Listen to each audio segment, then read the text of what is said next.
Monkey pox खासी तेजी से फैल रही है। इसको लेकर विश्व स्वास्थ्य संगठन ने ग्लोबल इमरजेंसी घोषित कर दी, क्योंकि ये बीमारी बड़ी तेजी से पैर पसार रही है। अब तक ये बीमारी 72 से ज्यादा देशों में फैल चुकी है। करीब 15,000 से ज्यादा मरीजों की पहचान कर उनका इलाज किया जा रहा है। लोगों में सवाल है कि क्या मंकी पॉक्स के मरीज के साथ रहने पर ये बीमारी उन्हें घेर सकती है? क्या इसका वायरस हवा में फैल सकता है? लोगों के मन में इस बीमारी को लेकर कई तरह के सवाल उठ रहे हैं। इस संबंध में जो हमने मुख्य चिकित्सा अधिकारी डॉक्टर ND शर्मा और सामुदायिक स्वास्थ्य केंद्र जालौन के चिकित्सा अधिकारी डॉक्टर कपिल गुप्ता से बात, तो उन्होंने इस संबंध में विस्तृत जानकारी दी है। WHO ने मंकी पॉक्स को लेकर अलर्ट जारी किया है, तो जिले में इसको देखते हुए क्या सुरक्षा बरती है? पहले तो मैं आपको ये बता दूं कि मंकी पॉक्स जो है ये बुखार इसमें आता है, वायरस होता है इसका मंकी पॉक्स का, और इसके साथ साथ इसमें चमड़ी में जैसे छोटी माता हुआ करती थी स्मॉल पॉक्स, उस तरह के रैसेज होते हैं, इसमें छाले पड़ जाते हैं या चकत्ते हो जाते हैं। दूसरी बात में महत्वपूर्ण है वो ये बता दूं कि ये जैसे कोरोना हम लोगों ने 2 साल से झेला है, तो उस तरह से संक्रामक नहीं है। ये सीधे संपर्क में आने से ही होता है, या दूसरा इसका जो संपर्क का तरीका है वो अंतरंग जो संबंध होते हैं, सेक्सुअल रिलेशंस, उसके माध्यम से ये फैलता है। तो हम इसमें सबसे पहला काम तो ये कर रहे हैं कि जो हमारे भारत में जो केसेस डिटेक्ट हुए हैं 4, उनमें से 3 केसेस ऐसे हैं जो बाहर से विदेश यात्रा करके आए हैं।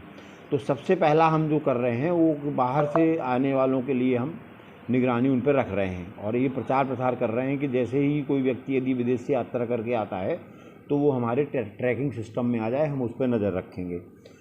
दूसरा, इसमें मुख्य रूप से आइसोलेशन की ज़रूरत होती है, क्योंकि यदि रोगी या उसका बॉडी के जो सिक्रीशंस हैं, मल मूत्र है, वीर्य है, ये सब अगर संपर्क में नहीं आएंगे तो हवा में इसका वायरस नहीं फैलता। इसलिए उतना ज़्यादा संक्रामक नहीं है, कोई घबराने की ज़रूरत नहीं है, सावधानी रखने की ज़रूरत है।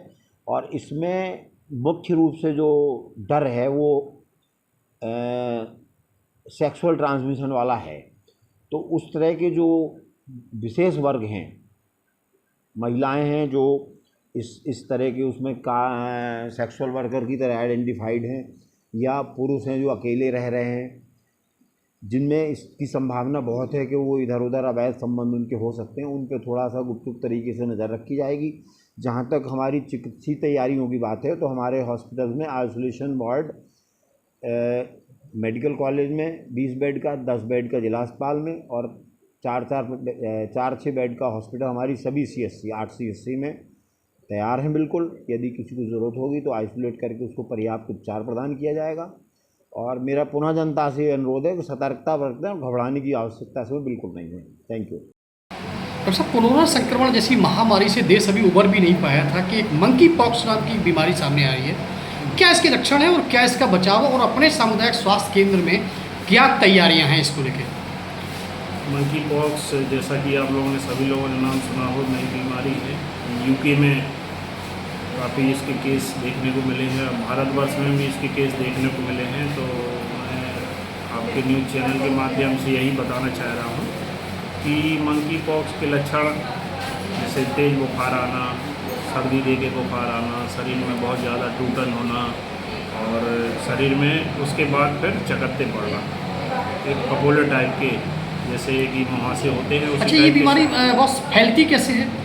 ये एक वायरल डिसीज है, और मंकी पॉक्स वायरस है। ये वायरल, जैसे सारी वायरल डिसीज फैलती हैं एक दूसरे के कांटेक्ट से, खांसने से, छींकने से, उसी टाइप से ये भी मंकी पॉक्स भी फैलता है।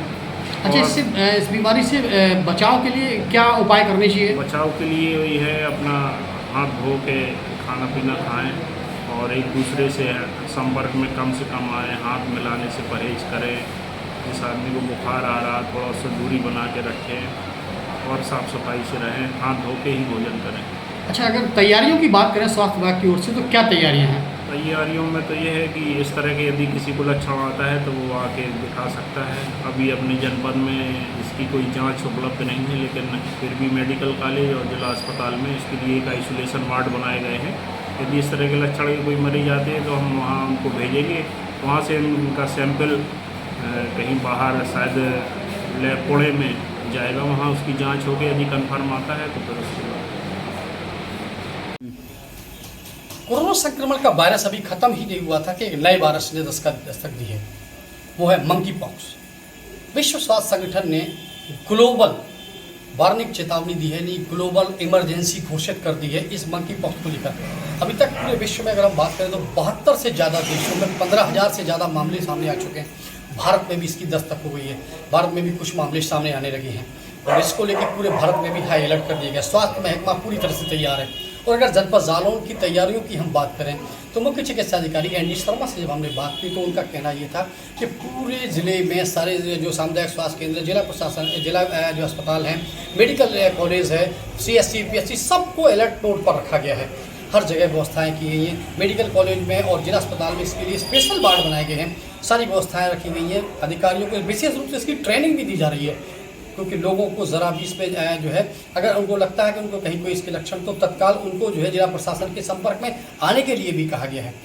इस संबंध में सामुदायिक स्वास्थ्य केंद्र के प्रभारी कपिल गुप्ता से जब हमने बात की तो उन्होंने इसके लक्षणों के बारे में विशेष रूप से बताया कि क्या इसके लक्षण होते हैं, क्या इसके बचाव होते हैं। और तैयारी बिल्कुल चाक चौबंद है। अलग से स्पेशल वार्ड भी बनाए गए हैं। वहाँ स्वास्थ्यकर्मी हैं, उनको स्पेशल ट्रेनिंग भी दी जा रही है इसके संबंध में कि अगर इस तरीके के कोई केस आता है तो बिल्कुल कोताही बरतने की जरूरत नहीं और घबराने की भी जरूरत नहीं है। लोगों से भी अपील की जा रही है कि इस तरीके से यानी मंकी पॉक्स के जो प्राथमिक लक्षण हैं, यानी जुकाम, बुखार, खांसी, इससे शुरुआत होती है और संपर्क में आने पर ये वायरस ज़्यादा फैलता है। तो इसको लेकर भी कहा बिल्कुल प्रशासन जो है बिल्कुल चाक चौबंद है। लोगों से भी अपील की जा रही है कि बिल्कुल आपके संपर्क में या कहीं भी आपको लगता है इस तरीके से आपको कोई व्यक्ति संदिग्ध दिखता है तो जिला प्रशासन को जो है सूचित करें, सतर्क रहें, सावधान रहें।